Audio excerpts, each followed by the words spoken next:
call our city council meeting to order for February 5th, 2019. Would everybody please rise for the pledge?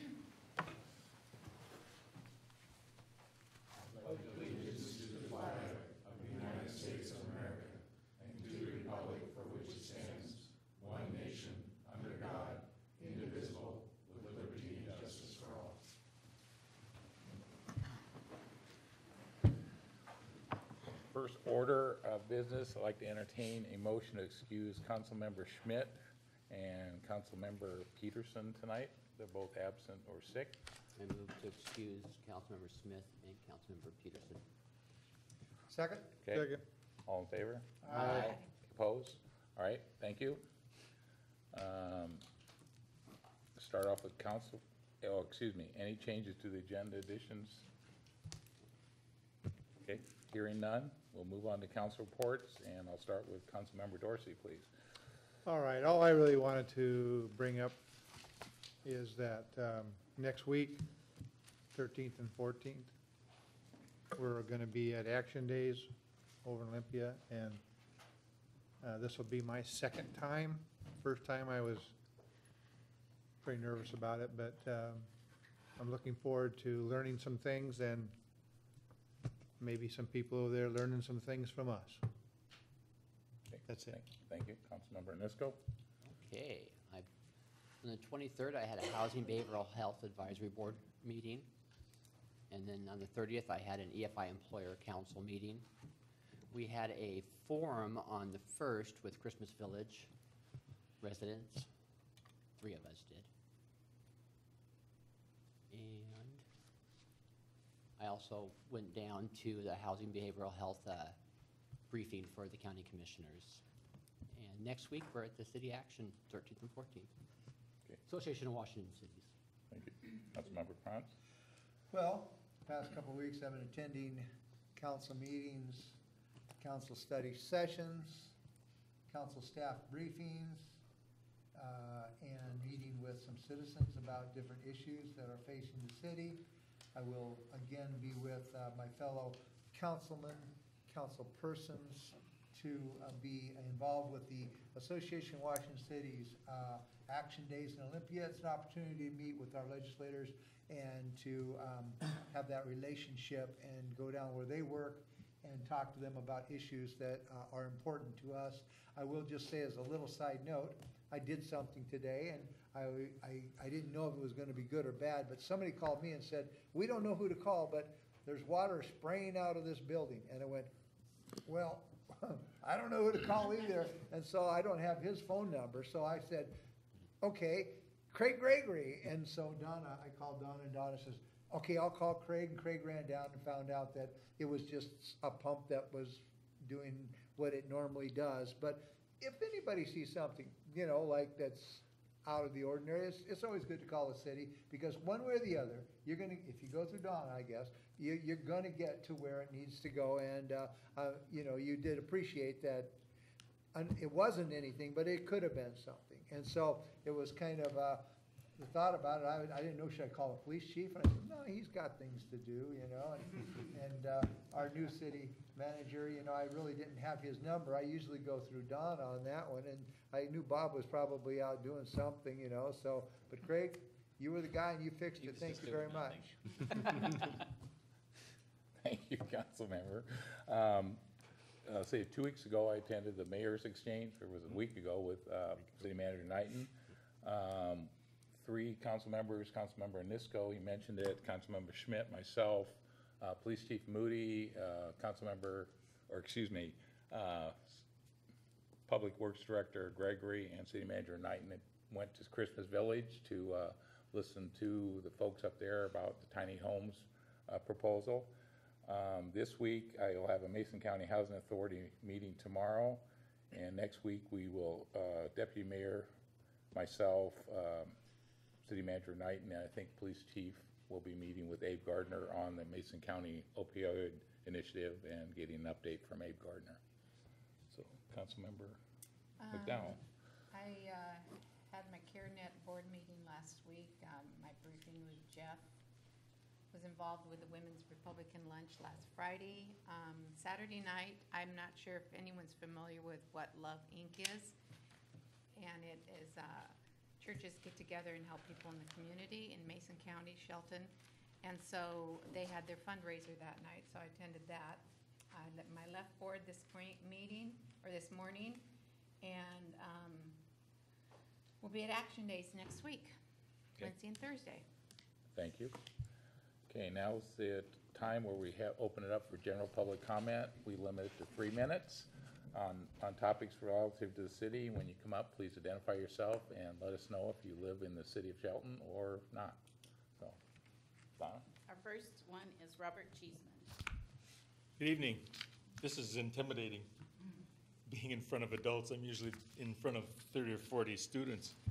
My name is Robert Cheeseman. I live at Christmas Village. In the last week, I've learned a lot about homelessness. 1 in 5 suffer from untreated schizophrenia or manic depression. 25% of adults staying in shelters suffer from mental illness. 66% of homeless deal with alcohol, drug abuse, or mental illness. Finally, the rate of violent crimes is 40 times higher and 27 times higher for nonviolent crimes for the homeless. This is from a national survey of a site that tries to find master's degrees and colleges for these people who are trying to go into social work.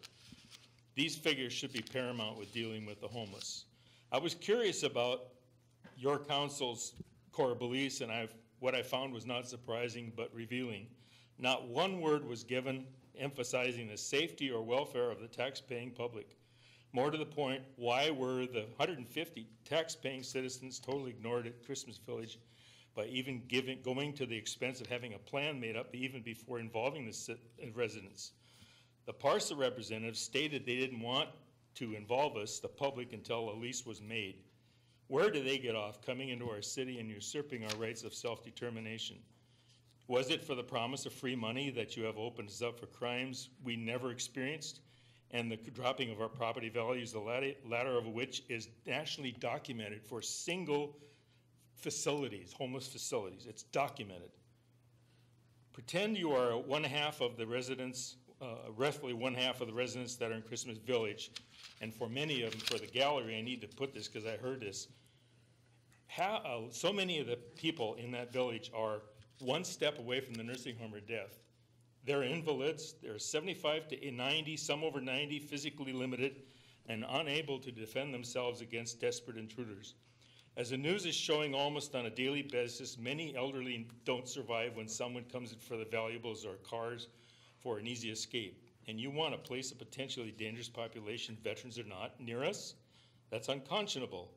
Quixote Village in Olympia is a good place. It is in industrial zoning and void of any green space area for squatters to come in. The term surplus property applied at your convenience to the forest that's around us already is a liability for concealing the homeless. We've had to do multiple sweeps behind our village to clear squatters to reduce the thefts in our village. And you want to put your site within a half a mile of 4 public schools and 2,800 kids. It's bad enough that the highest concentration of pedophiles live within 1 mile of these schools.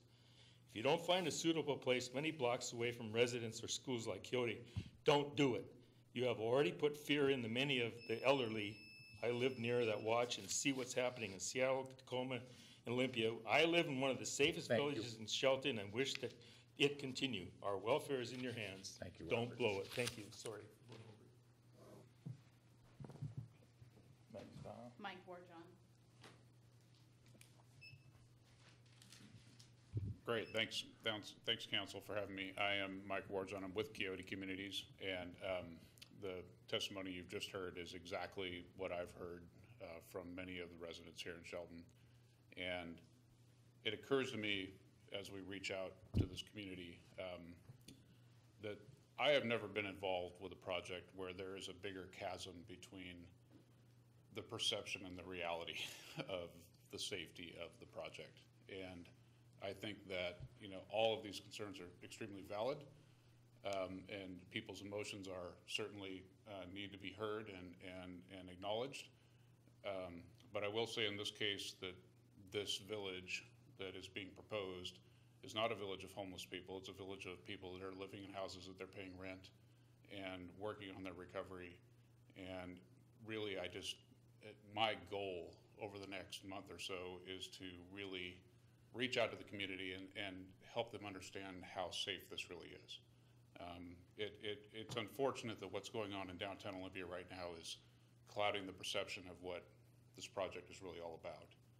And you know, we need some assurance that the city is still on board.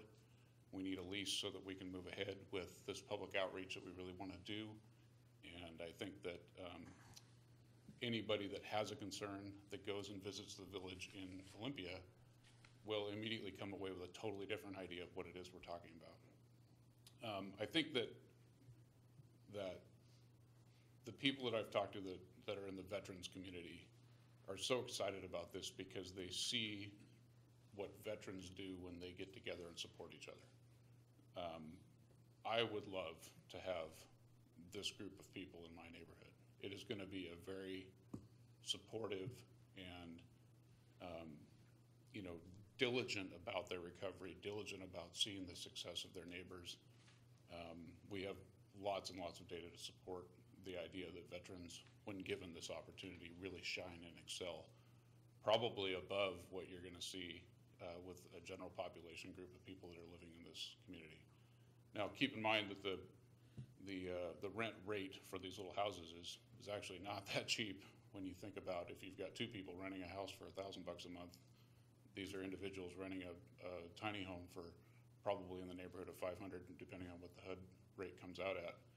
They're paying market rate, so you know, they're going to be proud of their community and they're going to be proud of the neighborhood they live in. And I think the neighbors, especially Christmas Village, who we've heard loud and clear, are going to be very glad 2 years from now, if I could just fast forward the clock, that we made this decision. So thank you. Thanks, Mike.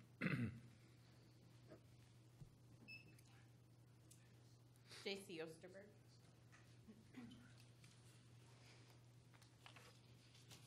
Hi there.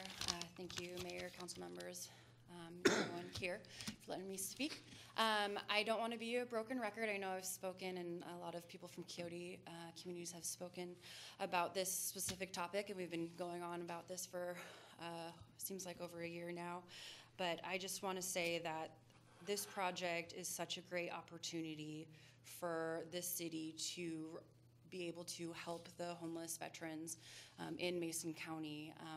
It could be a huge impact on people. It will be 30 homes provided for homeless veterans, and 30 might not seem like a huge number, but it really is. And for each of those individuals, it's going to make a world of difference for them. And so I just come in front of the council and ask to please vote in support of this project. I have so many positive stories that if anyone wants to talk one-on-one with me or come visit, I am glad to take anyone on a tour, including people in the audience that would love to come see Coyote Village. We are basically replicating the model to be here. So what you see at Coyote is basically going to be what's going to be here in Shelton if you let us build the project here. I also have some flyers with me and a business card as well. If you would like to see any frequently asked questions or whatnot, I am more than happy, as well as my counterpart Amanda and Mike as well, and Tom Davis. If you want to talk one-on-one, I would just love to dispel all of the fears and concerns that people have. And I get it; everyone's fears and concerns and feelings are very valid, and it is far from reality and what we have experienced at Coyote. So I would just love to be able to talk one-on-one with anyone that would like to speak or has concerns about the village. So thank you all. Thank you, J.C. That's all, Mr. That's Mayor. it? All right. Thanks. Thank to everyone who made comments. We'll move on to the consent agenda. Is there a motion to approve the consent agenda as published? I make a motion to accept the consent agenda as published. Second. Okay, we have a motion and a second to approve the consent agenda as published. All those in favor? Aye. Aye. Opposed? Okay, motion carries. Okay, next we're gonna move on to our business agenda. And I'm gonna ask Donna, any items with public comment tonight? Okay. So our first item is Tonight is a contract update of 2019 sewer comp plan. Public Works Director Gregory, please. Thanks, Mayor, council members. I bring forward to you tonight, in your packet, we did provide you with a draft contract for the sewer comp plan. We have a handout for you and also for the public of the what we're proposing to be the actual contract that defines what the scope and budget are. Sorry for the handout. It was a little late getting to us and getting finalized by the contractor. A few weeks ago, we did go out for an RFQ for these services and got two submittals, one from Gray and Osborne, one from Carollo Engineering. And after a panel of city staff scored those RFQs, we came out to determine that Gray and Osborne would be our best option for moving forward. And since then, we've had a small change that we will change or share with you later in the meeting that has changed basically from a sewer comp plan to include also a facilities plan to go along with this. And like I said, later in the meeting, I will share with you why we have adjusted that and included the facilities upgrade in the comp plan. But all in all, the budget for the sewer comp plan was budgeted in 2019 at $300,000. And what task one is that you'll see in that sewer comp plan that is came in at around $200,000, so well below budget. The task two portion will be the facilities portion of the sewer comp plan. And like I said, we'll discuss later on in the meeting funding for that. It did come in at around $120,000, but we'll share with you a little later on about a grant that we did receive that will cover all of that and some planning and design moving forward with an overall sewer comp plan. Okay. Would be happy to answer any questions that you may have. Councilmember Yeah, Franz? it appears that we've done quite a bit of work with this company. Do you know how many projects that the Gray and Osborne company has done with the city of Shelton in the past 5 or 10 years? Not too many in the past 5 or 10 years. We have had a fairly good relationship with them here recently. They have done several design projects for us. Turner, the downtown connector project. They are also doing some consulting engineering without us having a PE on staff. They've done some consultant work for city engineer services also. They have been selected out of a two submittal RFQ that went out for Railroad Avenue. We did select them for design of that overall project also. So they come with a very good resume for sewer comp plans. A lot of good things that they have done. They've actually worked with Department of Ecology on drafting what is called the Orange Book. It's really the sewer portion of Department of Ecology. They've got professionals that actually worked with Department of Ecology to develop certain chapters of that.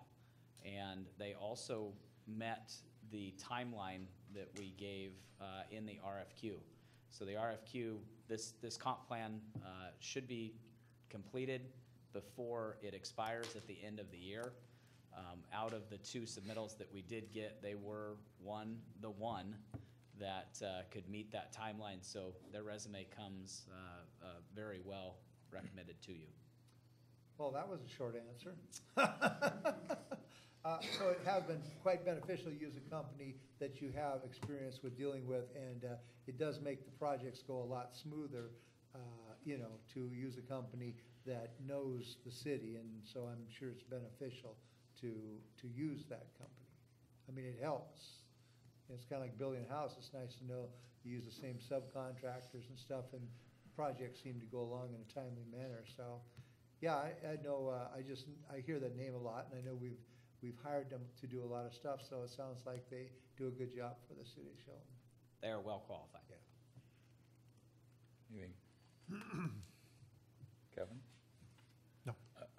Question, the original RFP was just for what would be the original sewer comp plan, not including the facilities part of it, is that correct? RFQ only stated the sewer comp plan, but this is a portion of the sewer comp plan.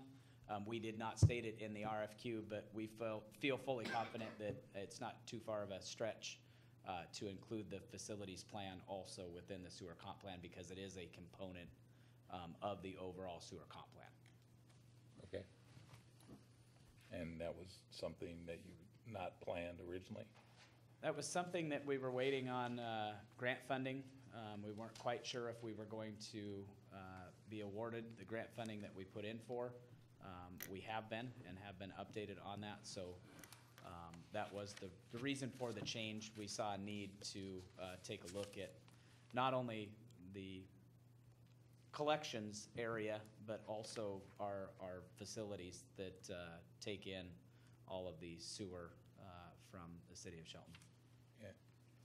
And is that, I mean, 6 years is a requirement, correct? Correct, that is correct. Is the facilities part of that requirement? It is not. It is not, okay.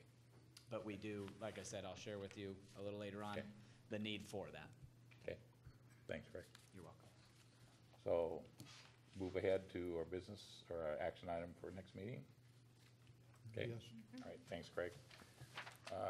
Next, we're back to Director Gregory for an update on Basin 3. So, Mayor and council members, I am happy to report back to you. We are getting fairly close to the end of the Sewer Basin 3 project. We're a little better than 80% complete with that project, with all of the main line installed.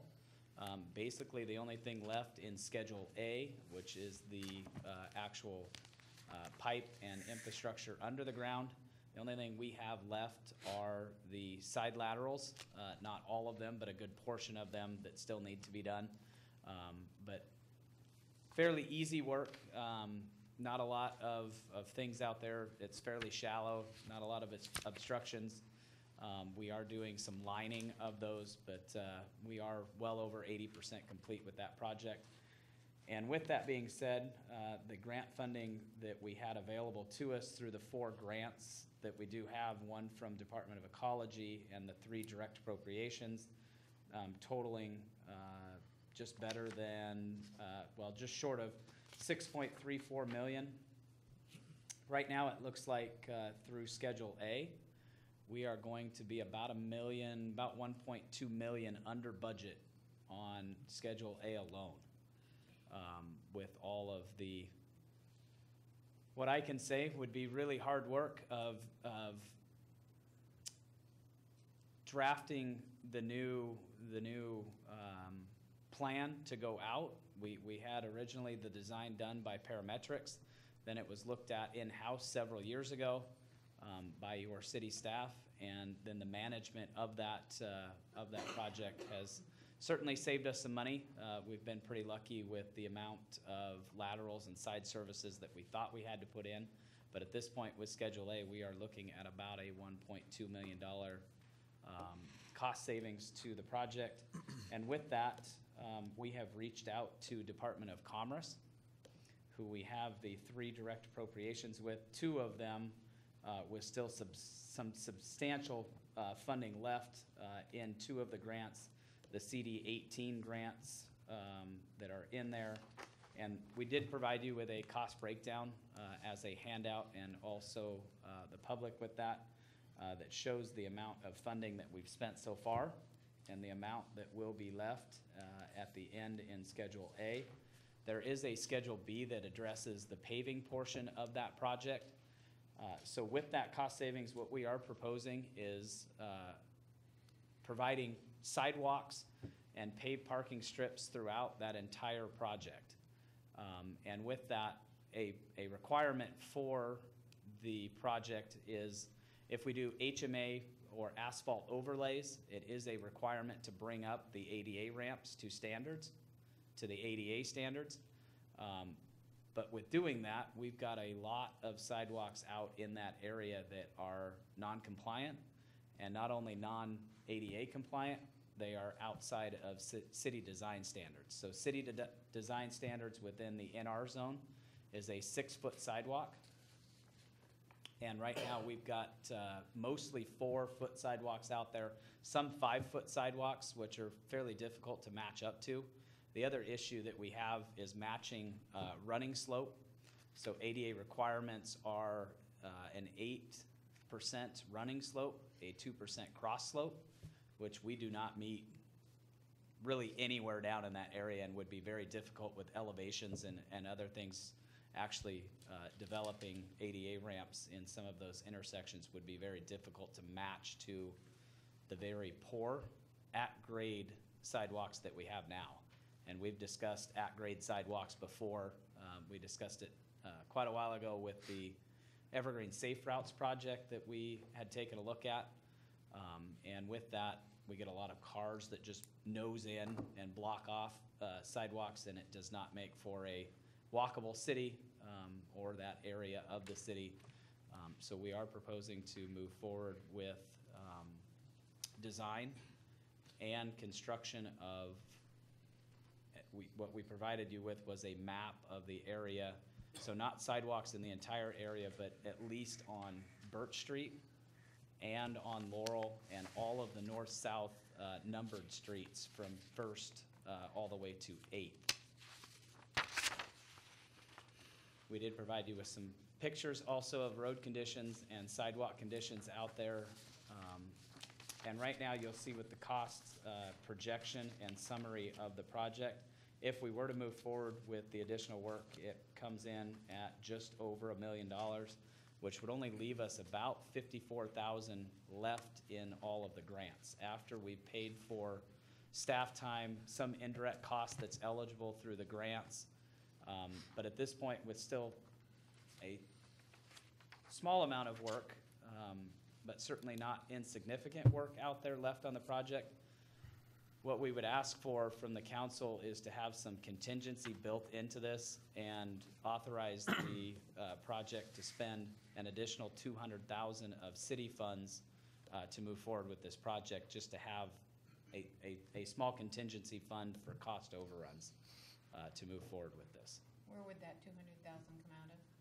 I had a fairly lengthy conversation with our finance director today, and we came up with likely it would come out of the 302 Capital Transportation Fund. It would be to connect basically the sidewalks that are in between those ADA ramps and the areas that we have to spend some additional funding on would likely come out of the 302 fund. And we certainly have capacity within that fund through TBD funds to get that completed. And Craig, that's basically if we have cost overruns, correct? That's correct. There's some things out there that we just without having a design, I can't account for. Right. I spent quite a bit of time on this cost breakdown just trying to figure in every possible thing we could figure in that we've spent and what we have in the future coming. But I mean, you're gonna have things like, there's a section of Birch Street between 6th and 7th that's got a pretty good dip in it, and all of the houses on the south side of that road are lower than the road. So we're gonna have to have some sort of transition between the sidewalk that's now going to be a curb gutter sidewalk that's going to be elevated slightly from the roadway, matching up with those properties that are sitting down in that hole. So whether that be a set of steps, a block wall, whatever that might be, but we're gonna have some of those things out there that we just can't plan for right now. Right. I'm not saying that we're going to spend that $200,000, Right. but I would hate to come back to the council in a few months and ask for additional funding when I'm telling you, I think we can get it done, but I would hate to tell you that and then have a cost overrun and have to come back and ask for additional funding for that project. Well, I gotta tell you, when I heard about this, I was just jumping with joy about being able to do more sidewalks down there. You know, I'm sure people understand that it has to be done within the boundaries of that project, so That's correct. we're gonna spend it down there. And I don't know, it's just, I think it's a great thing for our community. There's been a lot of good things happen this year, and this is one of them right here. My question was, I guess you answered it, was we cannot use this money for any other basins that are coming up? That's correct. It would take a reappropriation, and at this point, likely we would be better off just asking for a full new appropriation for a project than trying to divert or redirect some of this money to another location. Okay. And will we lose any street parking on any of these roads? We're actually proposing to gain some. Okay.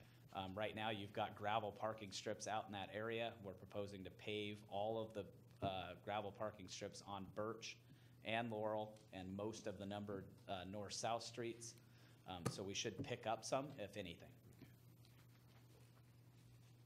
I guess to chime in, I, as being an ex-builder, it's hard, you look at neighborhoods, you say, well, gee, can't we use these existing sidewalks? That thought, I think, but you kind of explained it because, they're all built at different codes and different levels and different time, but it's best to just put them new in all, you have to take those up and just make it all uniform, I think probably pretty much, right? And we have looked at this project extensively. There is a section on 4th Street down around the Furwood Apartments, I think is what they're called. It has a curb gutter.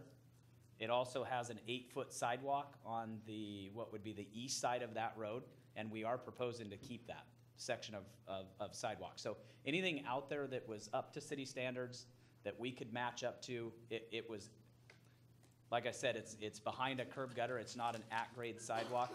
It's built to city standards at this point, and also ADA standards.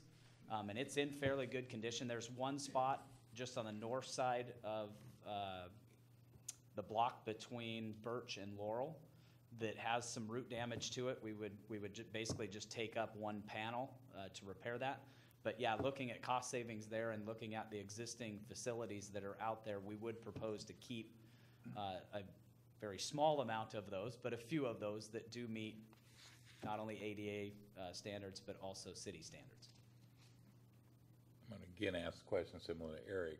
We have some requests currently in our legislative requests for a critical project for Pump 1 and the gravity water line. Mm-hmm. There's just no way short of reappropriating from the legislature these funds to use it for any other project area other than the current Basin 3 project area. Correct. This money, if we were to give it back, would go back into the larger pool, and we would have to, just like anybody else, ask for another project. Okay. The reason we were able to, I guess just to clarify, the reason we were able to reappropriate what was one of these grants that we have for this Sewer Basin 3 project was a sewer project that was located in North Shelton, up at the interchange of Wallace Neyland and Olympic Highway North at 101. But that was, again, another sewer project that had spent no money out of it. It had no expenditures, and it was just, really, it was another reappropriation that we went through the process of actually diverting that to the Sewer Basin 3 project, which was much easier, like I said, and it was a full 1.5 million direct appropriation that was basically asked for again and moved. So it was something similar, but it didn't have any expenditures out of it, and it was a sewer-to-sewer project, basically close proximity that really hadn't been utilized for a number of years that then just got moved. But it did, again, it ended up with a new direct appropriation number through Commerce, so it was basically new money right back in the pool like we would have to do again. I'll continue unless other people have questions. The $50,000 that you're projecting based on all the estimates, that's again assuming the current Basin 3 project comes in on what we believe is left to go. There's no contingency added or included in that for any unforeseen things that might pop up. There is a small contingency, yes. Okay, There's a 10% contingency built into that also. and we still have, we've not used, your We have 10% available There right is, now. I added in Okay. because I do not want to change or come back to you and tell you that we had cost overruns. So I built in a 10% contingency with what's left with Sewer Basin 3 for the actual Schedule A. So I do have some contingency money built into that also. But with that being said, we find something underground, have to, redirect or something, and like I stated, most of that work that is a higher risk for running into issues, the deeper mains, the manholes, the things like that, that part of the project is 100% complete. All we're working on now is side laterals at this point. So we pretty much know what's out there. We have a really good count at this point on how many laterals are left and what the effort is to actually get those done. So I'm pretty confident in what we've got built into this, but yes, there is a 10% contingency built into the actual construction finishing up on Schedule A. So that is about $100,000. And Craig, the actual paving of this, the lift on the streets, this will not affect that at all. This is still the original Basin 3 appropriation will cover the 4-inch or whatever asphalt on the streets, correct? Correct, a two-inch overlay on the paved streets. You do have quite a few streets out there that are now turned to gravel. They went through with the sewer project, and basically the original road that was out there was between 14 and 16 feet wide. Very narrow road, but after they dug through what is an alligator road out there with a lot of cracking, basically the road disintegrated on them, and we've got quite a few blocks that are back to just gravel. Those will get a 3-inch lift on those of asphalt also. Under the original Under the Basin 3 Schedule project. B portion of the Basin 3 project, that's almost $1 million. It's about a $900,000 part of the contract under Schedule B. Right. So I'm hearing we have consensus, move this ahead and come up with what you're estimating, presented tonight, I guess. Thank you. Okay, Okay. all right. Thank you for answering the question. You're welcome. Next, you're back online for the stormwater utility rate study. So again, a stormwater rate study was identified as a need going through the budget process for 2019. It was identified by our finance staff as something that was needed with the Phase 2 stormwater permit that is coming this June and being handed down to us by the Department of Ecology, looking at the stormwater fund and needing to address some serious infrastructure and staffing levels that are going to come with that. So we originally provided you with a draft contract. Since then, we have gotten the actual amendment for the contract, and this is an amendment to the original rate study contract that we had for work late in 2017 into 2018, done by the FCS group. So we have provided you amendment number 1 to that contract that was awarded back then, and it does have a scope and budget to it. And the original budgeted amount for 2019 was $50,000, and FCS Group came in with a proposal to finish that work at just over $27,000, so well under budget to get that effort completed. Gotta like that. Good. Questions or comments for Craig? Nope. Okay, move that forward to the action agenda for next meeting also. Okay, Community Development, Mark Ziegler has, going to speak to us about appointments to the city's historic board. Thank you, Mayor and council members. I'm bringing to you today recommendation of 3 appointments to the Shelton Historic Preservation Board as established by Municipal Code 2.76. The Historic Preservation Board is responsible to identify and actively encourage the conservation of the city's historic resources, by initiating and maintaining a register of historic places, and reviewing proposed changes to register properties, raise community awareness of the city's history and historic resources, and to serve as the city's primary resource in matters of history, historic planning, and preservation. This is a 7-member committee. We had 3 members that terms ended on December 31st, 2018. Those 3 members, including Forrest Cooper, Tristan Starr, and Justin Cowling, have expressed interest in re-upping for another 3-year term each. And their letters of interest are included within this packet, and we would have 1 opening on the board at that point that we would advertise to the public and try to fill out the 7 members with your approval of these 3 appointments. With council's concurrence, I'd ask that this is placed on the action agenda for February 19th meeting. Okay, any discussion or questions for Mark? I think it's vitally important to have a group like this in our city. I think that having volunteers wanting to step up and volunteer for another 3-year term is commendable, and I think that we should approve these 3 individuals. Okay, so we'll move the 3 forward to the action agenda. Point next meeting. Thank you. Okay, thanks, Mark. And back to you, Mark, to give information on the real estate broker services agreement. Thank you, Mayor, council members. As you're aware, the staff brought to you a revised policy, surplus real estate policy 300-21 late last year that refined how we would market and deal with surplus properties. Within that policy, it requires the city to contract for real estate broker services. So the staff put out an RFP in November of 2018, the deadline of December 28th, 2018 to reply to that RFP.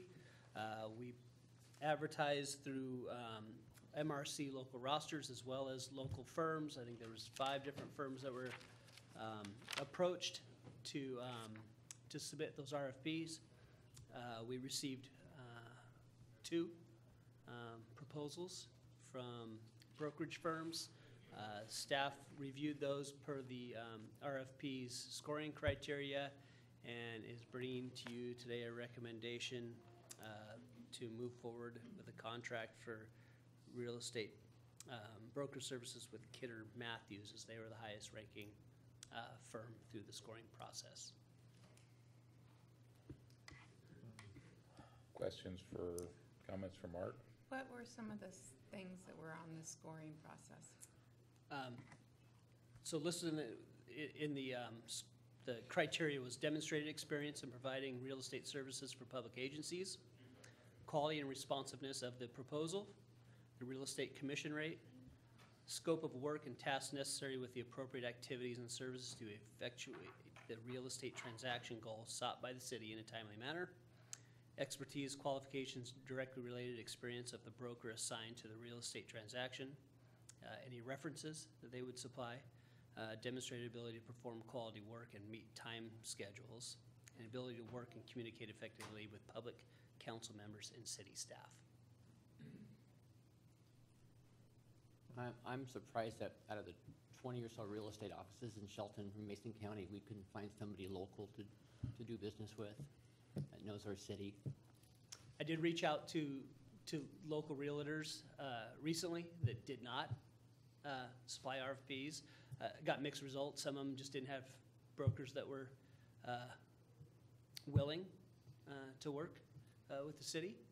They felt like maybe there's bureaucracy and we didn't have any properties or a list of properties coming down the pike, I guess, that would be they'd see as consistent work. That maybe an open-ended broker services like this wasn't worth their time at this juncture.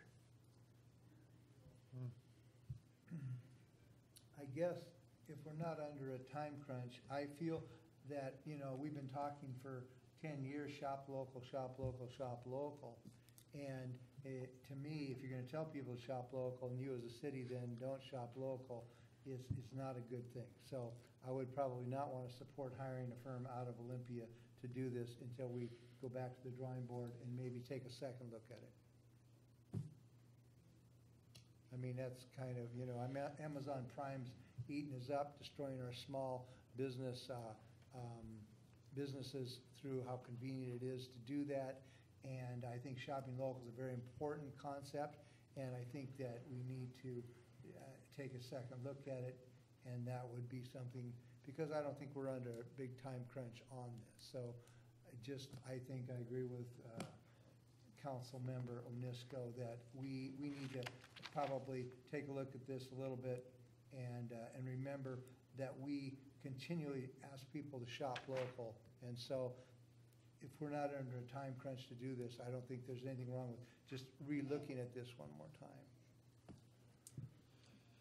That's But, fine. Is there, well, first, is there a time crunch? I know we've been working on this for a while. Is that? We've got one parcel that we declared surplus back in 2018.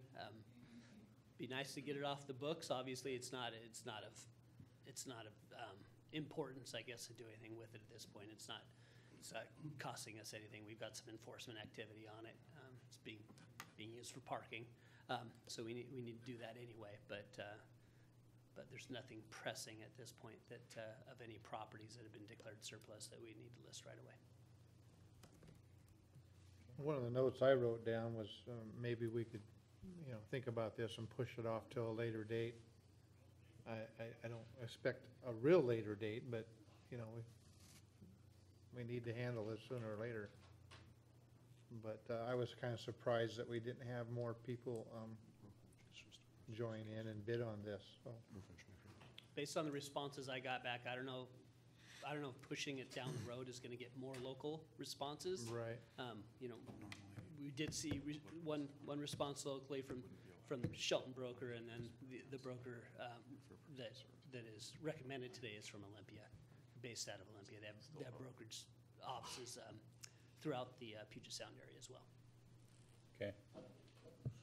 Was there, I have to ask, was there any overriding on the scoring? Was there, I know on the sewer comp plan, one of them was the deadline. Because one of the contractors, the other contract couldn't meet the our desired deadline. Was there any specific issue on the scoring? I think there was two, probably. One is demonstrated experience with public agencies. Kidder Matthews has worked with King County, Snohomish County, Thurston County, City of Olympia. Let's see, as well as the City of Seattle. So they obviously have a breadth of experience within dealing with local governments, and then the commission rates. Kidder Matthews had a lower commission rate across the board. Okay. Thanks, Mark. So what's the consensus? I'd like to go back to the everybody wanna drawing wait? board and relook. Okay, well, Couple weeks, maybe, I don't know, is that too long? delay and Well, maybe, we've been not with an active one for a few years, or, I mean, it wouldn't hurt to take a look. I wouldn't mind looking at the actual people that apply, what they applied to. I haven't seen anything about what you presented and then how you scored what you did. So I wouldn't mind taking a look at that, the paperwork on that. So, a little bit. So I don't know. So, Mr. Mayor, members of the council, I think what we can do is go back to look at what our requirements are and maybe take a look at how those things are worded and how the contract and the RFP were structured. And we can bring something back to you probably a month from now, maybe toward the end of March, that will meet what your expectations are. okay. Sounds good. Thank you. Thanks, Mark. Thanks, You bet. Jeff. Thank you. Okay. Okay, that's the end of our business agenda. Moving on to the action agenda, items for public. No public. Okay, thank you, Donna. Okay, our first action agenda is back to Mark to speak to us about amended contract for the architectural services for the library. Thank you, Mayor. So this is, again, an amended contract for the architectural services for the repairs at William G. Reed Library. The contract that was executed in May of 2018 had expired at the end of 18. Within that contract, it stipulated that if we needed services at 19, or if the project wasn't complete, that we could amend the contract to complete those services in 19, so we're bringing it back to you today. As you see in your packet, the project is about 60% complete on design. Knowingly that we haven't really been pushing on the architect because it's kind of the off-season. We know that our construction window's probably gonna be May at best to tear a roof off of the library and replace the roof and paint the exterior and do the necessary work on the deck. So the architect has expressed their interest in that time frame, and we certainly will have that design completed in March, so we'll be able to go to bid in the spring and be able to have a project move forward within that construction window. They've done a lot of discovery work, a lot of pre-planning, bid document formulation, and those types of things. Now we're kind of going to get into the design, color selection, and things like that. We'll be working with the library, Timberland Regional Library staff and city staff to help determine how we move forward and get the final bid documents put together with the execution of this contract for 2019.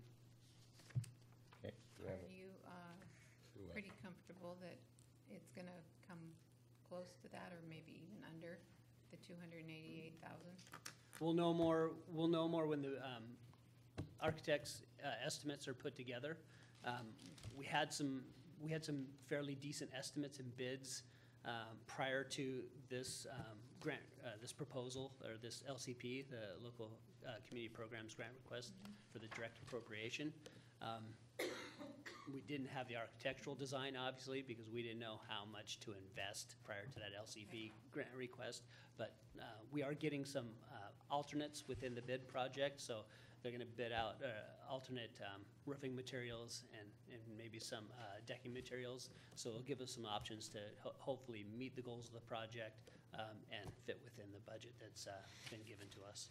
So what- Before we have further discussion, Sorry. let's see if we have a motion on the floor.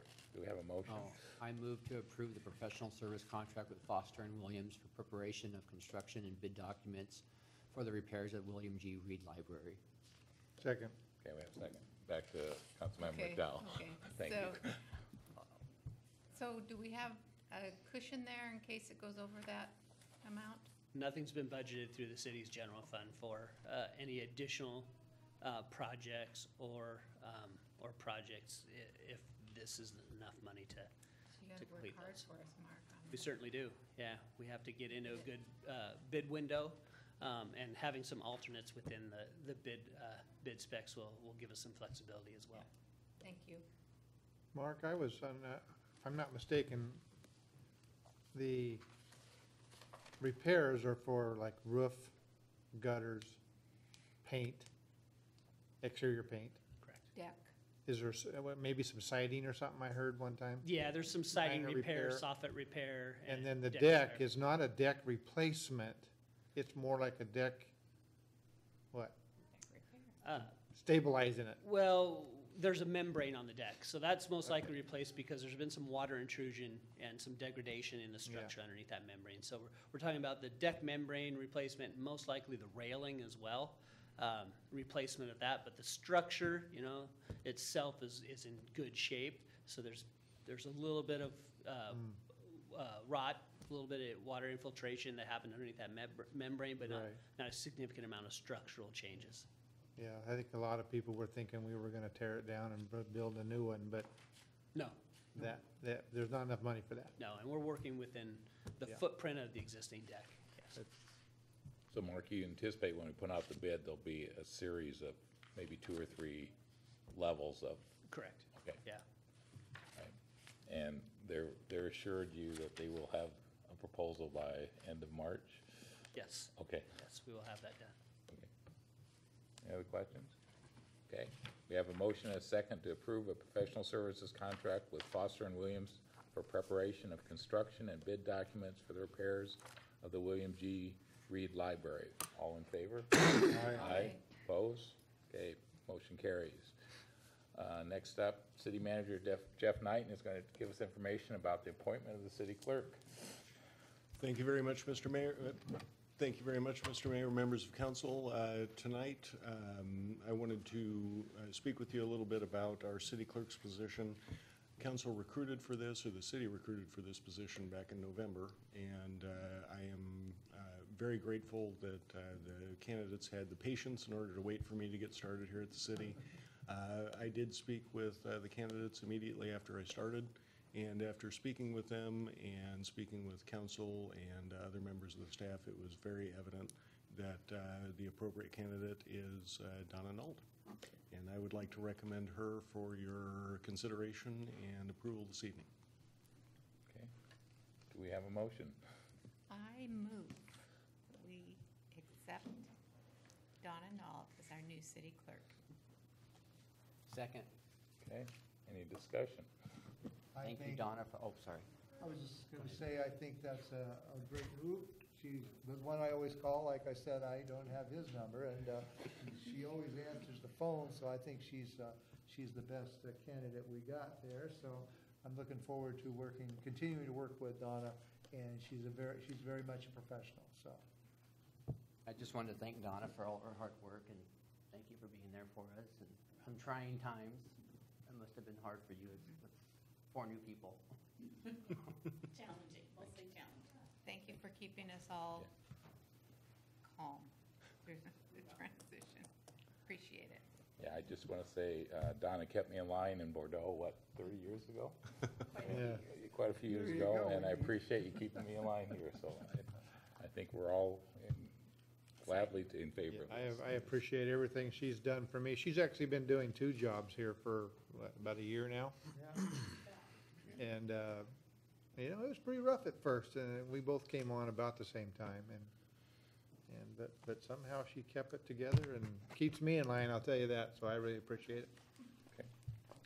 All right, we have a motion and a second to approve the appointment of Donna Knoll as a city clerk for the city of Shelton effective February 5th, 2019. All in favor? Aye. Any opposed? Thank you. Congratulations, Donna.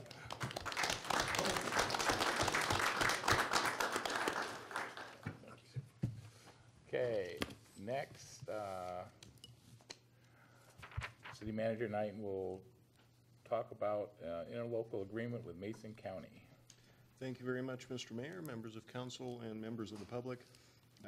This item was first heard at the council's January 19th meeting, and it is a interlocal agreement between the county and cities within the county, which for Mason County is just us, for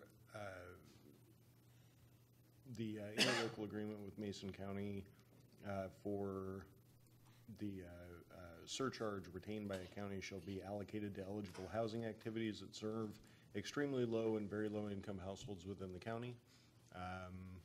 That's all I have, and I'd be happy to answer any questions that you might have about the agreement. Okay. We have a motion. I move to adopt the interlocal agreement, excuse me, between Mason County and the city of Shelton for affordable housing and homelessness service. Second. Okay, a motion and a second. Any discussion or questions for Jeff? Well, Councilmember Franz? I would just say that housing, like Representative there, Mr. Denny Heck, has talked about on my TV, housing is one of the biggest challenges all cities are going to be faced with, and because of the cost of housing, and that I think anything we can do to work together to address this issue, because if we don't start addressing it sooner than later, we will find ourselves in bigger trouble than we are. Housing is very important for our citizens, and so I think this is a good step forward. Anyone else? Okay. We have a motion and a second to adopt the interlocal agreement between Mason County and the city of Shelton for affordable housing and homeless services. Those in favor say aye. Aye. Opposed? Motion carries. Next, we're back to Jeff for discussion on the LTAC grant recommendations. Thank you very much, Mr. Mayor, members of council. The Lodging Tax Advisory Committee, or LTAC committee, met in late November of 2018 and early January of this year to review tourism applications submitted for 2019. Total grant recommendations, as you see on the backside of your briefing sheet, are slightly over $60,000. And again, this item was heard at our January 19th meeting, and no changes have occurred. And I'd be happy to answer any questions that you might have. Are there any funds left over? Because what was a year or two ago, they had a baseball tournament and kind of was a last minute thing and we had some funds for that. I do believe there are some funds left over. I don't have that amount for you. Yeah, I can get that for you, though. Anything else? No. Okay, can we have a motion, please? I move to accept the Lodging Tax Advisory Committee's grant recommendations. Second. Okay, we have a motion and a second to accept the Lodging Tax Advisory Committee's grant recommendations. Those in favor? Aye. Opposed? Okay, motion carries. Okay, last action item is back to City Manager Knighton, agreement for municipal court security officer. Thank you very much, Mr. Mayor, members of council, members of the public. During the development of the 2019 budget that the council went through last year, there was an approved request for a court security officer. There was some concern about security within the court while court was in session. And to address that, we budgeted, or the council budgeted, approximately $15,000 for a court security officer for this year. We did issue a RFP or RFQ, one of those, to hire a consultant for court security officer. We have found a person that we would recommend for your approval, and the contract is included in your packet, and it hits the budget number that the council authorized exactly. Be happy to answer any questions that you might have. Can we make a motion first? Make the motion. I move to approve the contract as presented. Second. Okay, I have a question. It might be more for Chief Moody. Can we use a person like this to transport prisoners to other jails if we needed to?